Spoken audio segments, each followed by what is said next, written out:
Enkuba yatonye olunaku lw'eggulo yalese abantu b'e Buduuda ng'embeera gye balimu mbi. Eno ennyumba zaabwe ezisoba 50 zaagudde oluvannyuma lw'ettaka okubumbulukuka.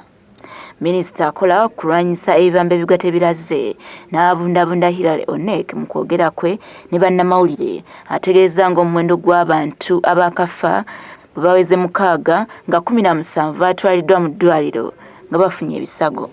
As of yesterday, several landslides occurred at about 11 p.m. at night, where, as a result of the torrential rainfall which occurred between 8 a.m. onwards, 6 people have been reported dead out of landslide. Ebitundu ettaka gye lyayigulukuse biri 10 wabula nga Bugobero, Bunnamwamba ne Nalwanga ye wafudde abantu, so ng'ettaka gye lyabumbulukuse si wala ne gavumenti we yasengulira abantu gye buvuddeko. Most people at risk had earlier shifted to live with host communities in safer areas following OPM house-to-house risk assessment done at the beginning of the rainy season. Minisita agamba nti gavumenti ekola buli kisoboka okutaasa abantu b'e Buduuda ng'eyita mu kubasengula era nga kati abantu 313 yaakatwalibwa mu disitulikiti y'e Bulambuli era nga gavumenti yakubatuusaako buli kimu okumala omwaka mulamba nga kw'otadde n'eyiika y'ettaka. At the new location, we even provided them, we are going to feed them for 1 year.